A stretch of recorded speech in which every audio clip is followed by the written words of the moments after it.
Hey everybody, Jessica Henry here. I wanted to welcome you to our second still life lesson of the still life module of year 2. We are so excited to bring this lesson to you today. I am going to demonstrate painting the narrative still life. Sometimes a still life is about light or play of shapes and textures and colors and so forth.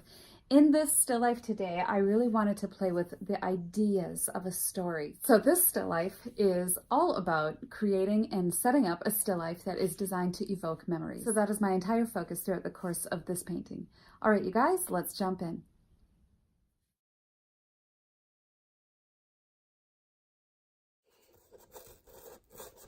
Okay, so to begin the process of correcting a painting, what I did is when I looked at this whole thing, it was getting too cluttered, and also I wanted it over about an inch, everything over. So what I'm going to do, and you might often find yourself in this situation, and it's a little bit complicated to try to readjust everything, but I thought it might make a great video to show you how I do that. So it's one thing to get the story in place and all of that, but sometimes it's also very instrumental to learn how to correct problems. So I'm going to show you how I would go about doing that on this demo.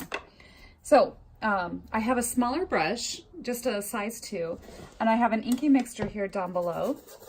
And I have simplified my scene also. I've taken a few things out and kind of just adjusted a little bit so that it has a cleaner, fresher feeling. Sometimes you don't really know until you get it on the canvas and then you can see it, what it's really going to look like. So once you get it there and you find that there are things you'd like to adjust, then you need to do that. So I'm moving my bottle over, locking my pinky on the edge of this canvas, bringing this down. I like the size that everything is, I just don't like the placement. So bringing the bottle over a little bit further this way. There's the top, there's the top, the bottom. And then that means I'm going to be drawing it within this area like this. See how I've moved it over now about an inch? And that is going to help with that. I already like where that bottle is placed on this whole painting. So the book, I'm just, like I did before, or like I mentioned before, I'm just going to make this adjustment this way, bringing over the negative space of the book, bringing the spine of the book down where I see it in line with the bottle here.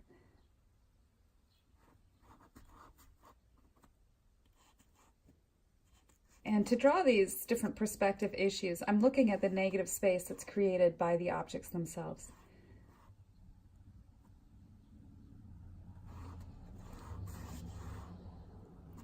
This angle is a little bit more like this. More or less kind of ignoring the lines that I had on here. And then the little pitcher that's next to the wine bottle, it's about this tall, like where I had it.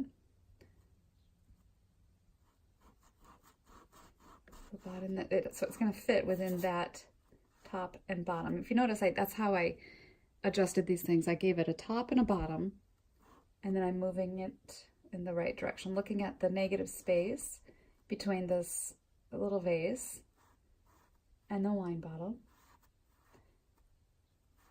Connect about there. Coming on this side. It's a little bit more gentle of a angle there. Actually, I'm going to turn it just a bit like that, because I like the handle being about like that.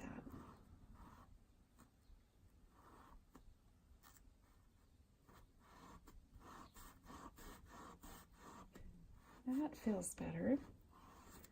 And then the flowers are going to be in this area.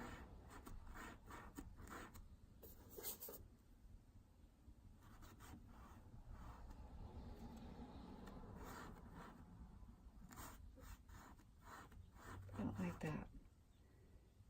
Okay, so what I'm going to do real quick is just go through here and kind of darken in the corrected areas where I don't want that lighter value. to my smaller brush. Gonna finish drawing this book.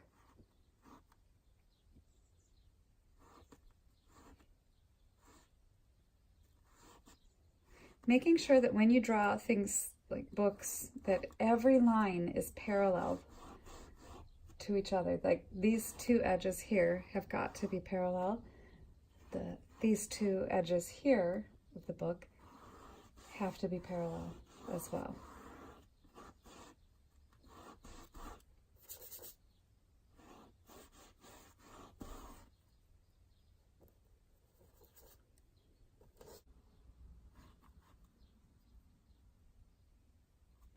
So I'm looking at the edge where this vase, the distance between this edge of the book to the vase, and it comes in a little bit more than what I have.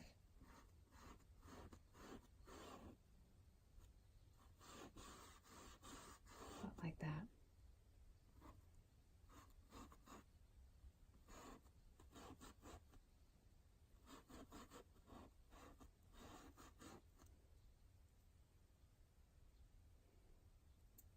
And this book underneath comes over here now.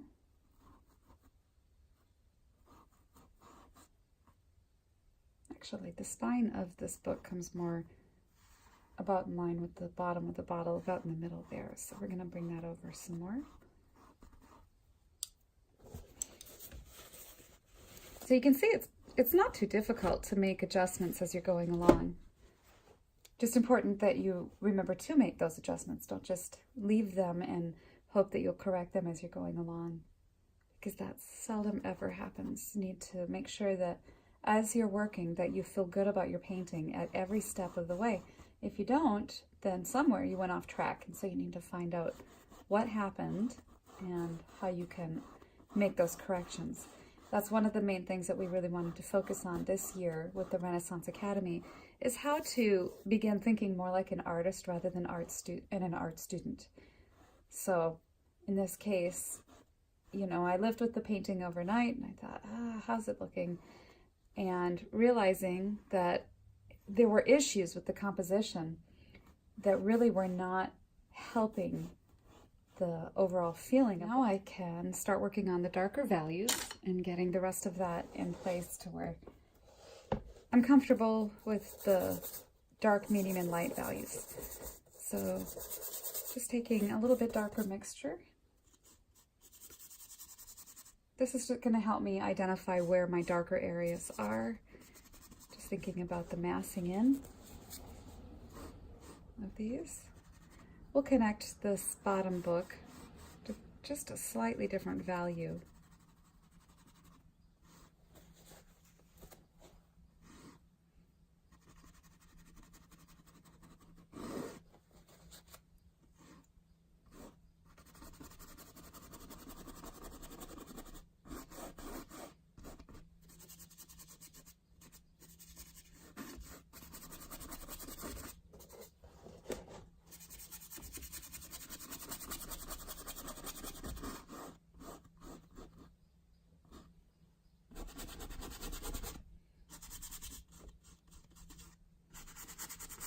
Okay, so I'm feeling good about that. I think what I'm going to do is get a clean brush and start in on the background now. Start laying in the color masses. I'm going to start with the background. I'm going to take some white, a little blue,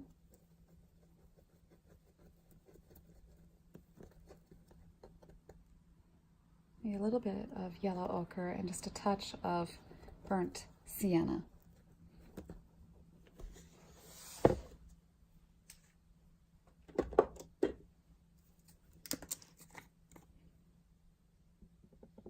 I'm going to make this a little bit darker than what I had it. Sometimes you just grab the color, paint them together, and see what you end up with. It may be a little too light, a little too dark. Let's see where you are. Okay. I'm putting this where I see it in the different places. Now, when I mentioned painting with a narrative, in this painting, I really wanted to play with the idea of these objects evoking certain memories. And in this case, I thought it would be very interesting and poetic to sort of tell the story of,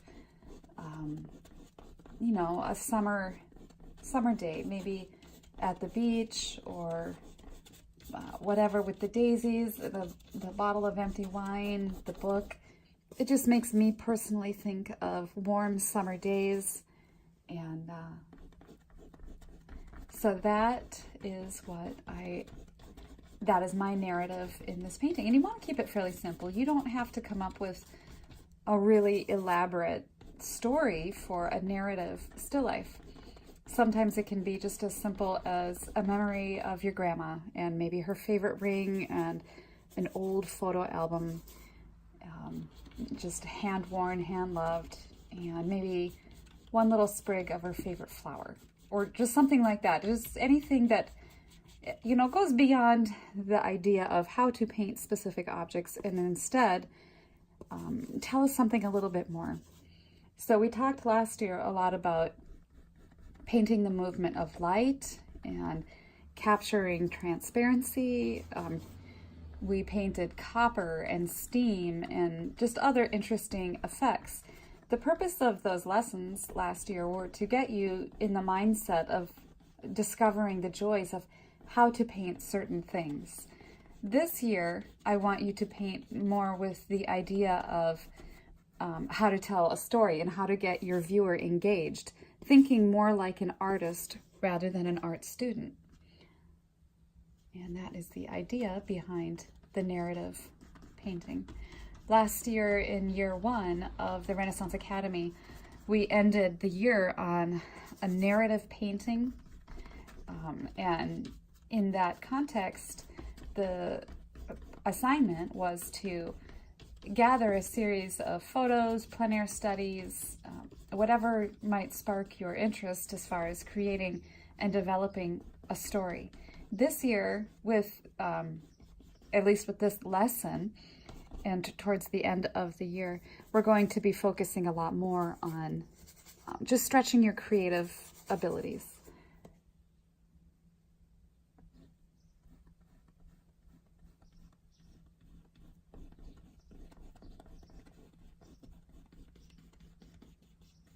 So I'll be coming back over this with a little bit more interest and scumblings as we finish this painting up, when we get closer to that area. For now, I'm just laying down an overall general value of where my colors are going to go. And the way that I've done this puddle here on my palette is I work from the darkest areas here with the blue and the brown, and I move it over to a little bit more warmth with the yellow ochre, over to a very cool shade with more white in that mixture. So when I need a certain color, I just come back over to where I have it and just dip into it.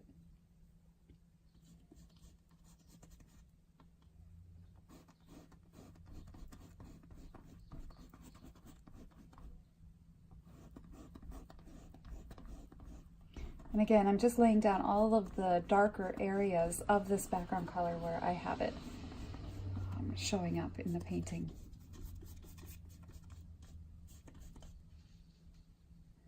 I can just put a sort of a thin scumble over the area where I have these darker masses in the background of the fabric.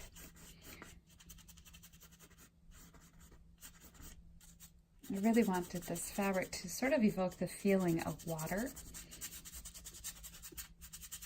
And so that was the thought with that.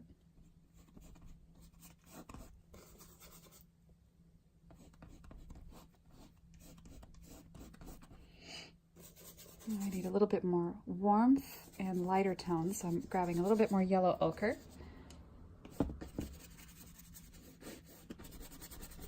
And things that are nearer to us, as we learned last year, are always warmer. So in this case, I'm putting a little bit more yellow ochre into this mixture. I'll keep the focus, the highlight spot, a little bit more intense towards the top there, about where the focus would be. And again, I am going to let this kind of just hide and fade down here, and I'll just suggest some of the white fabric down here.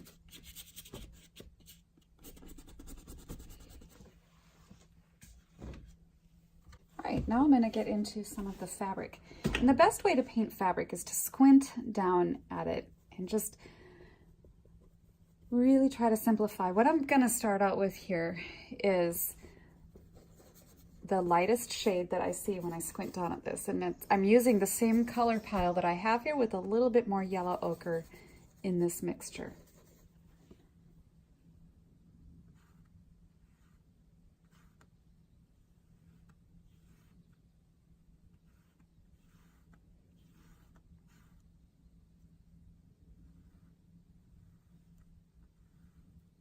Squinting down at that. And I'm only painting areas where I see this shade of white.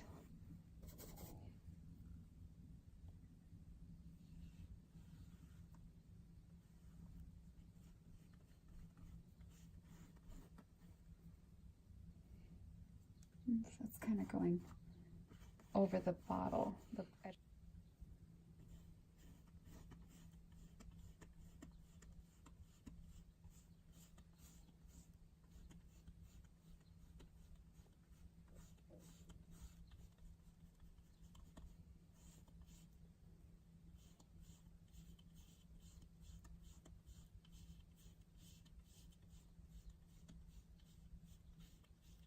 Altering the pressure at which I brush each one of these brush strokes, I don't want it to be very, very dark. And so I'm letting some of that gray show through.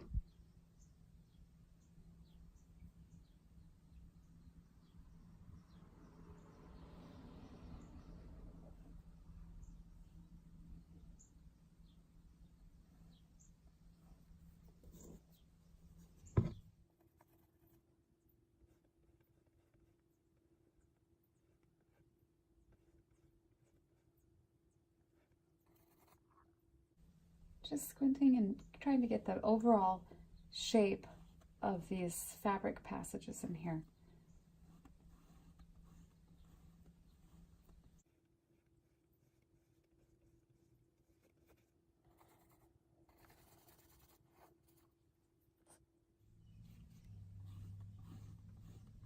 And I'm lightening my pressure as I'm going down into this area where I want that gray to show through.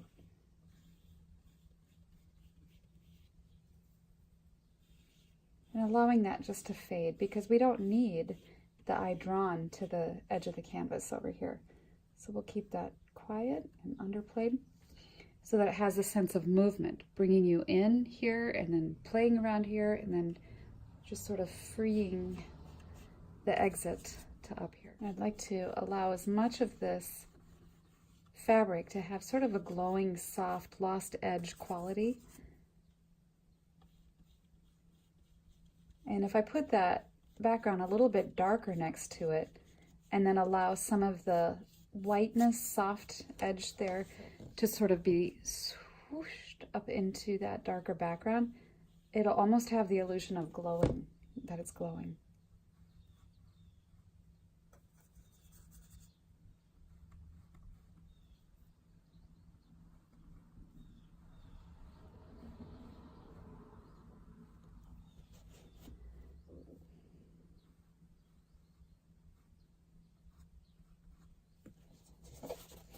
Now this fabric does not really have very much form at all at this point, and so that's okay at this moment because I'm just blocking in kind of where I'm going to go with the different color and value of this.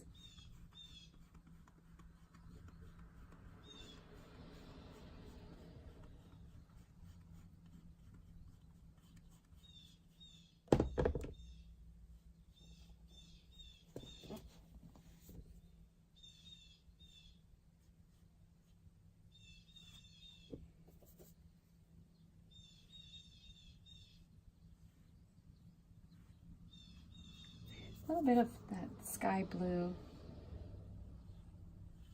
to help just sort of suggest some different things that are happening with the fabric back in there. think I'll take just the smallest touch of cadmium yellow with some white, paint those together, and that'll give me a really brilliant white. So I'll just suggest the edge of this fabric.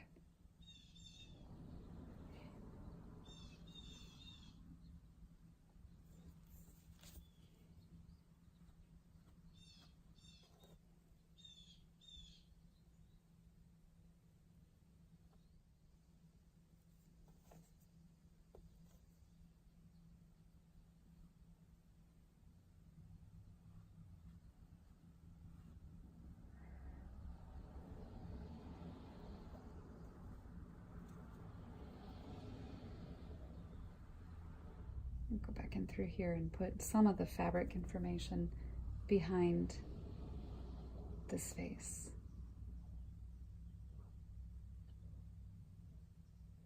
Okay, and while I'm working on that, I'm just going to grab a little bit of cadmium yellow and blue and a thinned down mixture of a little bit of white in this, just to give it the illusion of the light hitting through the vase or the wine bottle onto this fabric.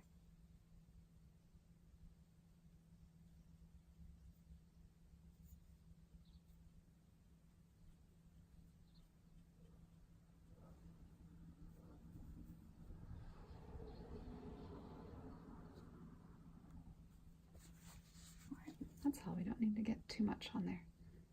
Just suggest a little. Okay, now on to the bottle, working my way from the background to the foreground. I'll fill around with more of this as I get closer into it. In the bottle, I'll start with the darkest area, which when I'm looking at it is on the edge, this far edge over here, as it's being closest to the light. The light travels through a rounded object and hits brighter on the back side. So the front of it has this darker passage.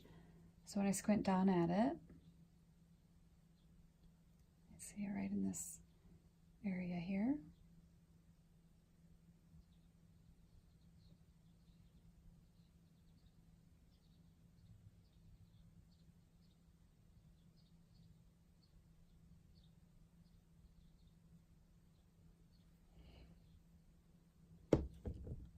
And that's just ultramarine blue, yellow ochre, a little bit of cad yellow, but not much. Keeping my head very straight, dropping my brush just straight down.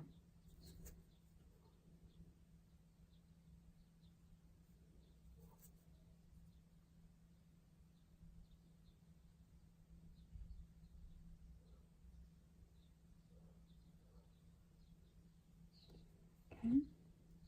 And then on the other side, I think I'll just take some of this color that I already have, yellow and blue.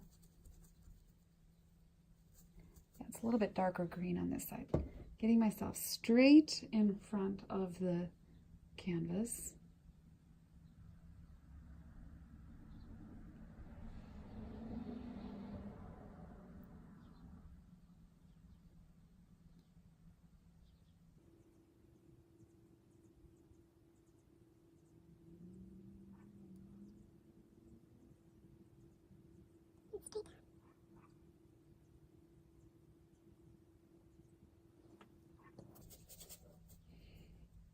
Okay, now I'm squinting down at the bottle and I'm going to block in the areas where I see the biggest, boldest color.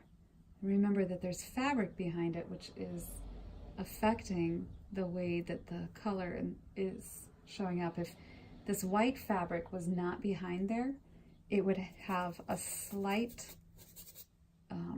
well, obviously a darkening, as that's affecting it in a large way.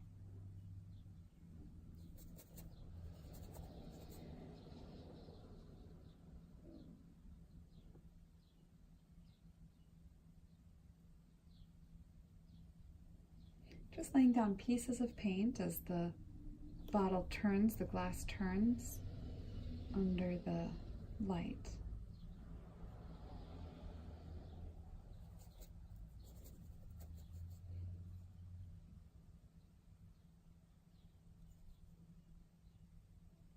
Looking for these interesting passages where there's pieces of paint.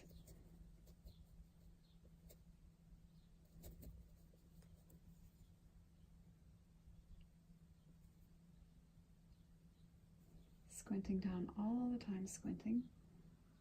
Let's see where we have a variety in these.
And I know that there's a highlight in this area, and to really make that highlight jump out as bright as I see it over there, I have to make sure that the field of color behind that highlight is going to be as intense and as bright as I can make, or dark and rich as I can make it.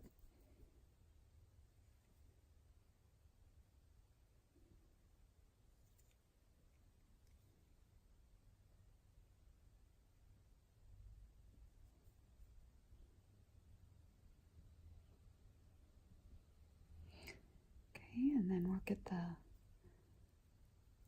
binding stuff around the top of the bottle. Squinting down at that, I'm just simplifying the color that I see in the shadow here.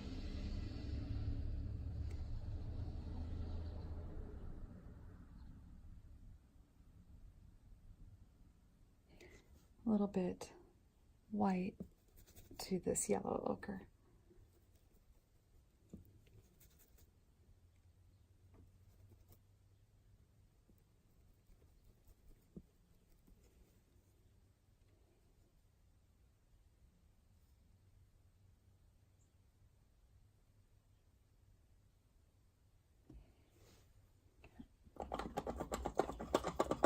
Some of that label. Well, I'm trying to decide if we should get to that label yet.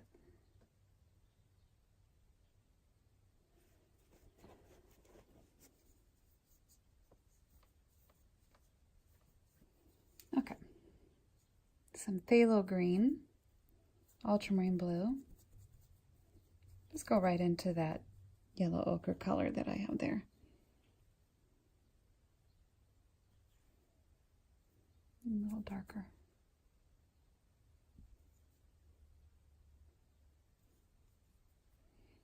Now a little lighter for the water in this coastal oceany themed label.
little bit of blue and sienna to the white will give it more of a shadow color. To the white.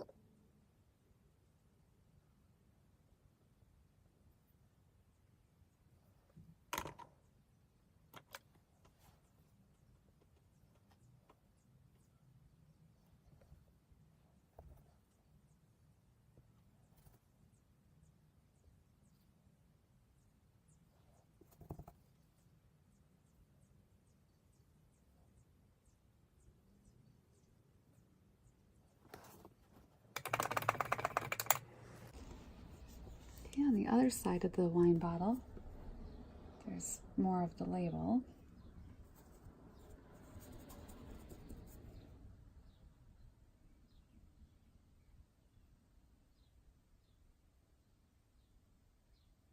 But as the light's shining through the bottle and it hits that edge of the label on the other side, it gets lighter.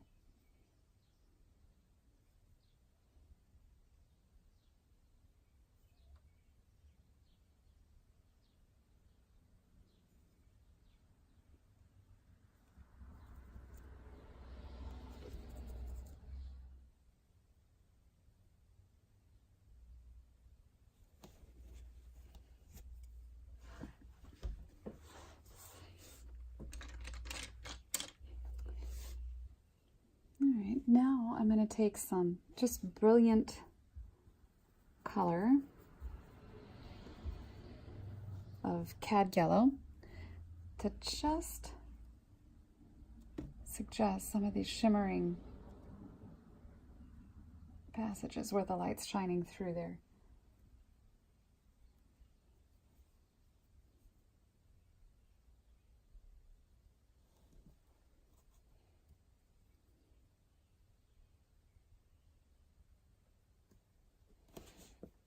Okay, and then when the glare is hitting the front of the bottle, we have a little bit more of an opaque white hitting it. So I'm going to take a little bit, smallest amount of blue and white, and that gives it a very opaque feeling. So right in here.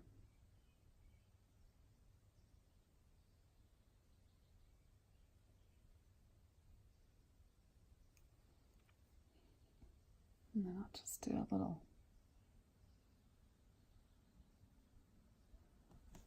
like that. A little bit down below too.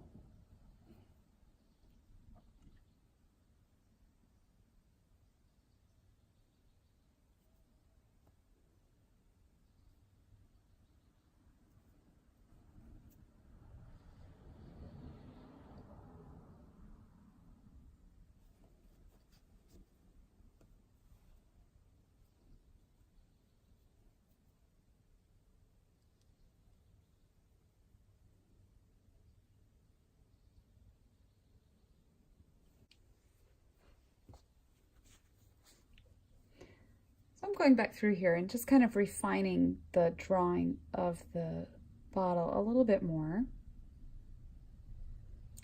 And it's okay to work on that as you're going.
color then for the pages is just a slightly bit cooler of that tone. So I'm just adding a little bit more yellow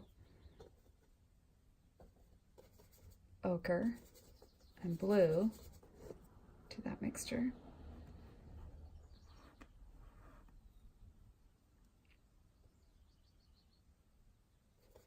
Let's add some white and sienna, just a little bit.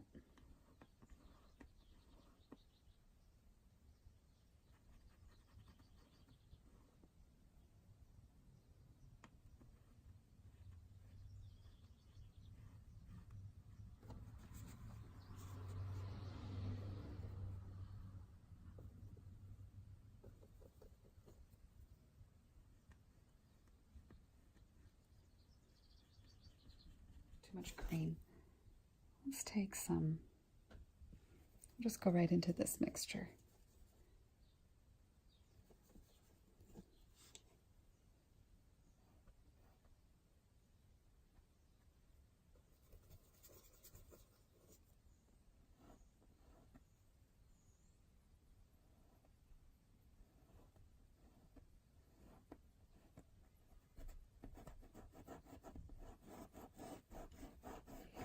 And given that the book is a flat surface, I try really hard to keep my brush strokes showing the direction of the surface. So in this case, it's flat, and I kind of want the viewer's eyes to go across this way. So keeping that in that, those brush strokes demonstrating that form there.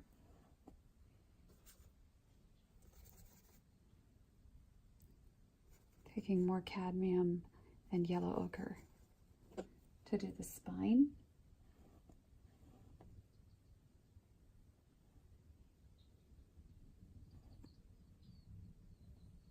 We're going to bring this over quite a bit more.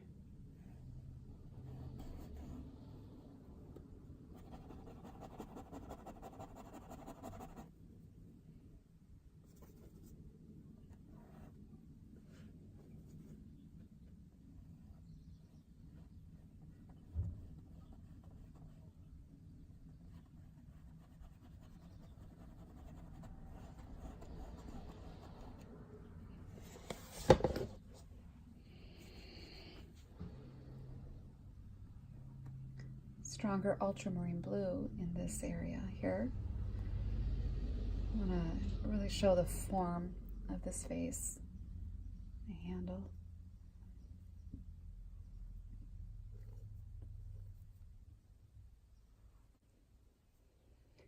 So just sculpting out the form of this little pottery pot. And the shadows that are richer and darker than the rest of it. But the color of this violet value here is the same as the background here.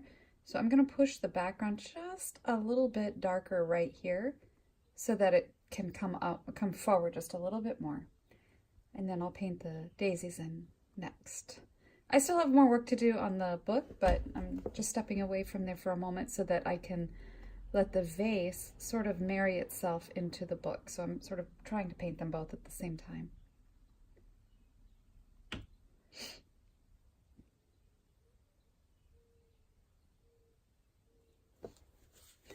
And I'll add a little bit of phthalo green mixed with the ultramarine blue at the bottom of this vase because it's such a beautiful, rich color that's showing through in the glaze.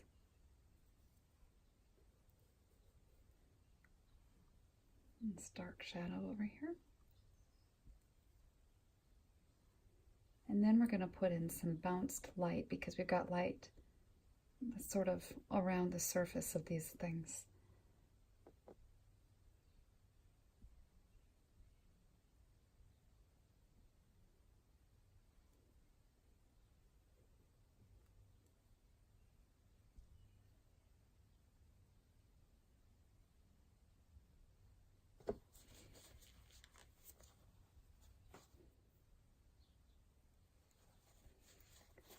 Now this, I'm taking some of the background color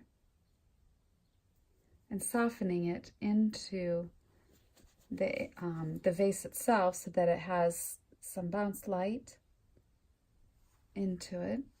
And it also gives it that feeling of continuity back there. Softening this edge.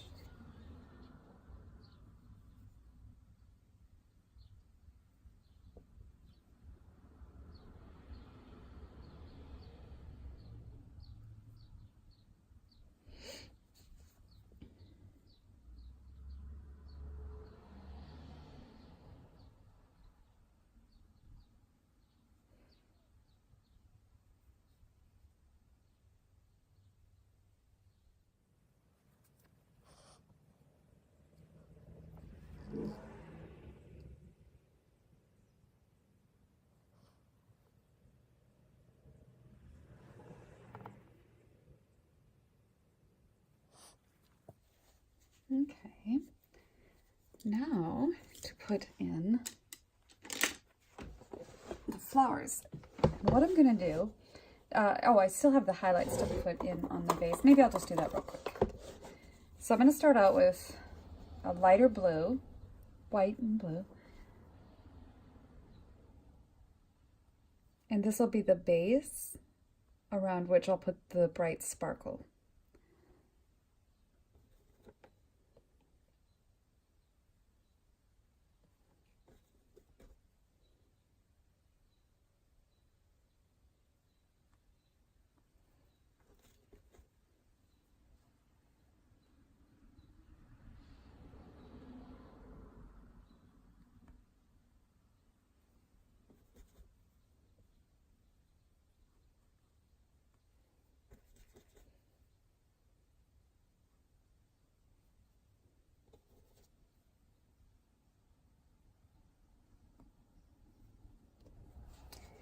And I'll take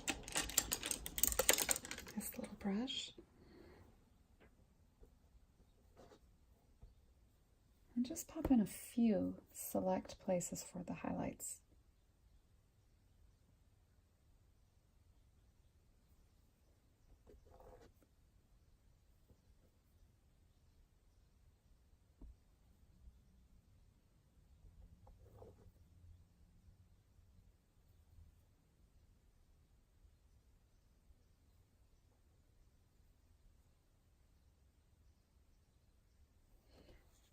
And a little bit down the handle. That'll give it some form here too.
All right, time to work on the flowers. So squinting down, I'm assessing that the center, I want to figure out where the centers of the flowers are going to be first. So I am going to just mix up a dark golden yellow of yellow ochre, a little bit of sienna, some of the green that was underneath, and a touch of cad yellow. And this, I'm going to just look over there and imagine that the whites don't exist. Where are these yellows?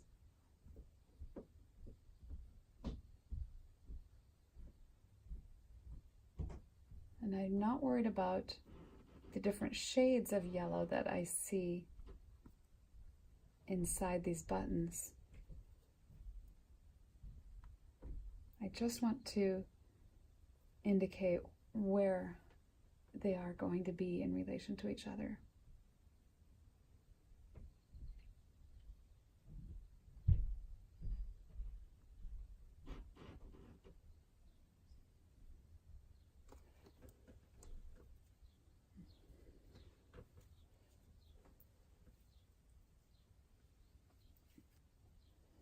I did have one more.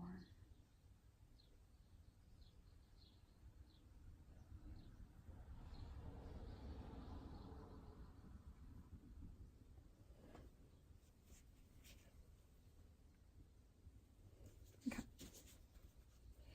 All right, now before I get too far with that, well, here, I'll put this one down here. Even though I don't have that bottom book yet in place.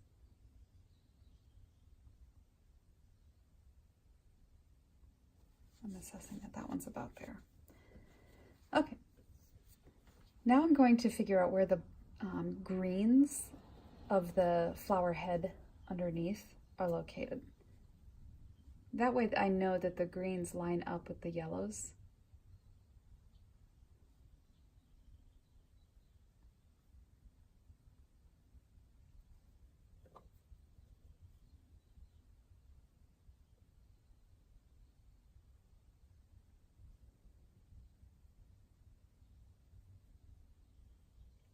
And then there's one back here. I don't see the yellow, but I only see the green.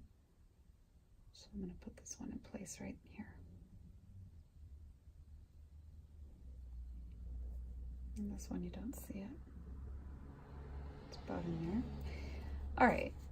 Now I'm going to suggest where the stems will be, and then I'll paint the gray around those, because I want to get the gray a little bit more in place before I do the petals.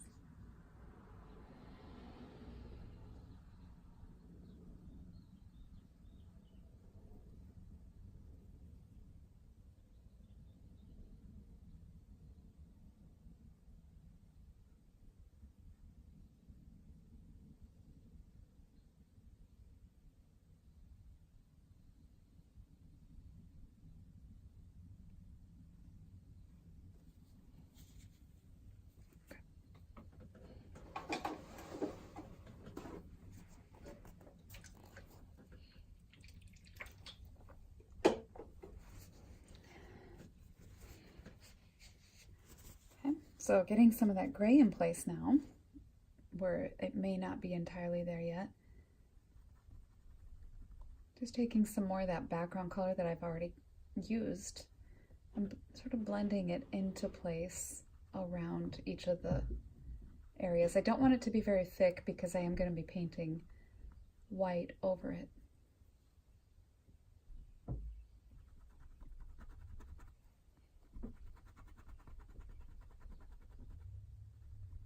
Just to clean that up a little bit.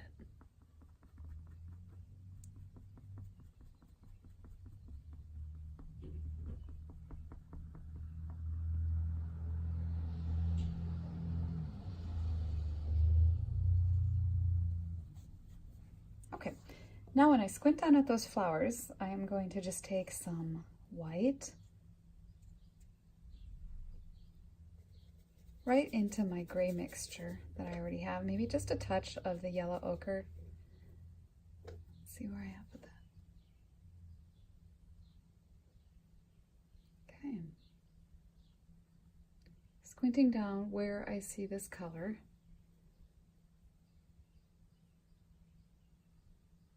I'm not worried about the individual petals. I'm just thinking about where these that are this color are going to live.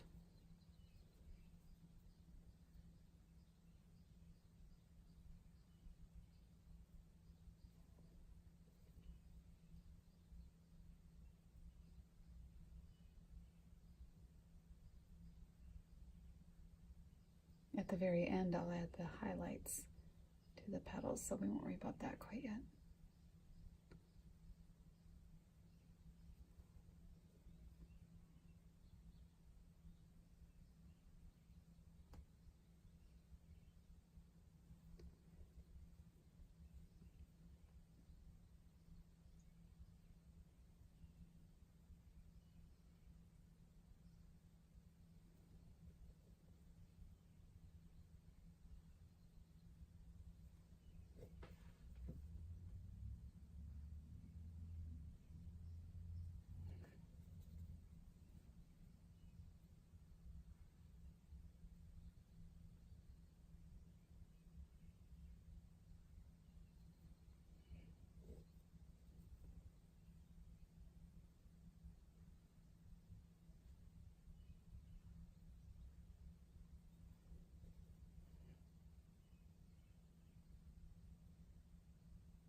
beauty of working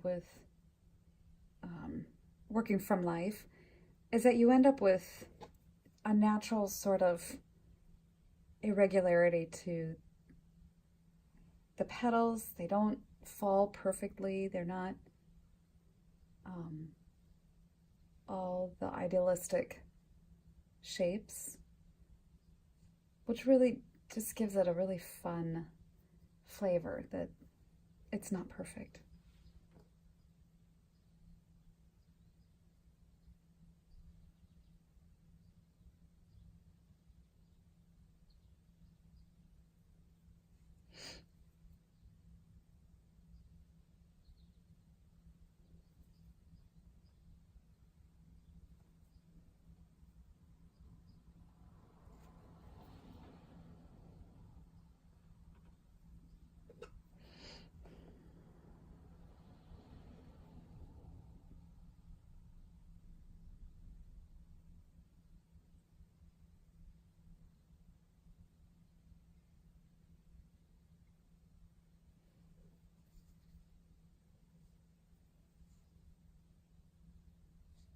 So far, I've just been using the same color of grayish white for all of these petals.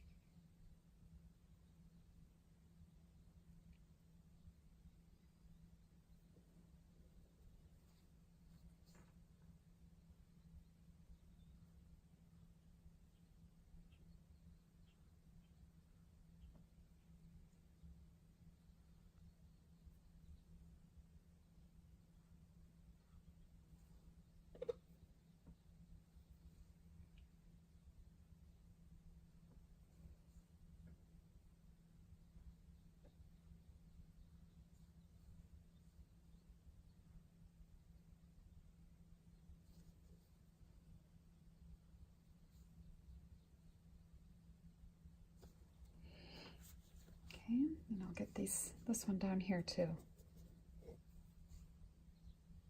No, I'm not going to do that until I get the book behind it because these petals are really tricky. All right, now before I get into the highlights, I'm going to go back into the centers of the flowers now and start doing the darkest area that I see around the round buttons.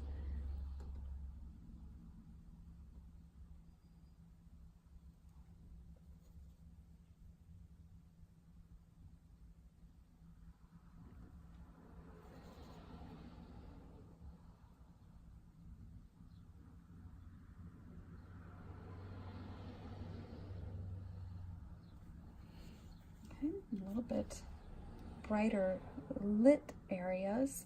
Some of these are pretty much in shadow, so I want to keep it a little bit quieter back here.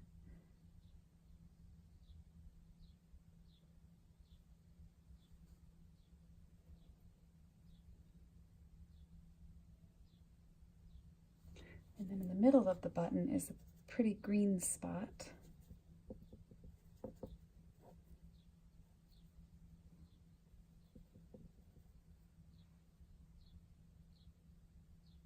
That's going to be too light.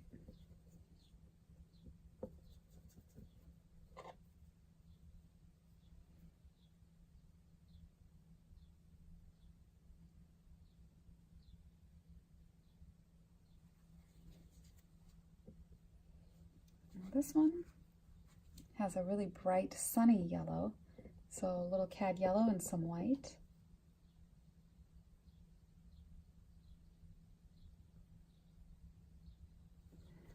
And that green spot in the middle is very bright.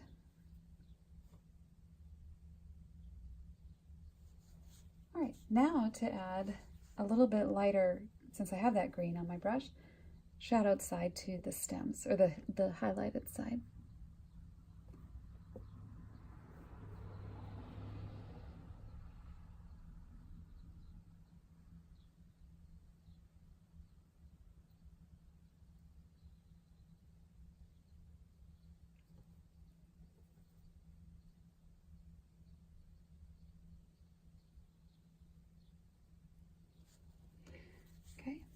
clean my brush off because I want to get some nice, bright, clean white.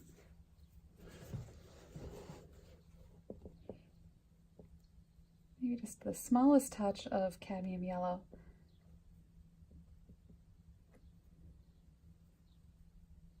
I'm only going to put this in the few select places where it needs a bright highlight, so I'm not going to breathe for a few minutes.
Just a gentle suggestion.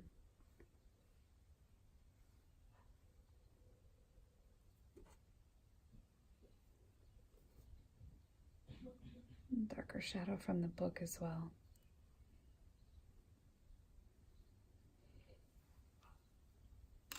Okay, now I will place the stem where it belongs.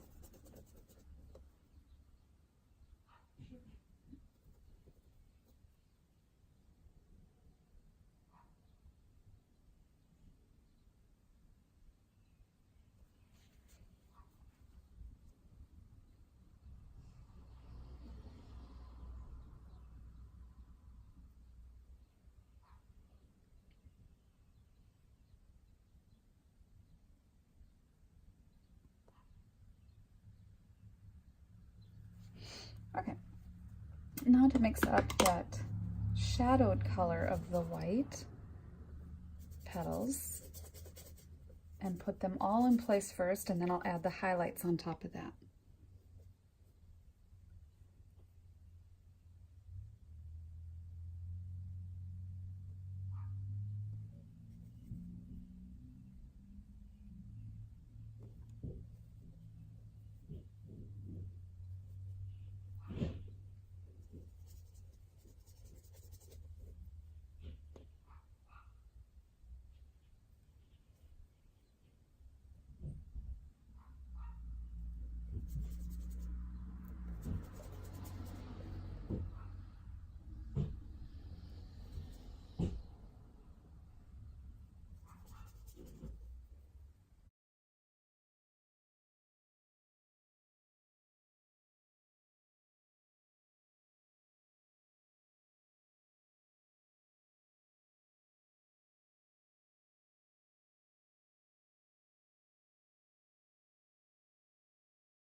Okay, so that is the end of this lesson, and I hope you enjoyed it on painting the narrative still life.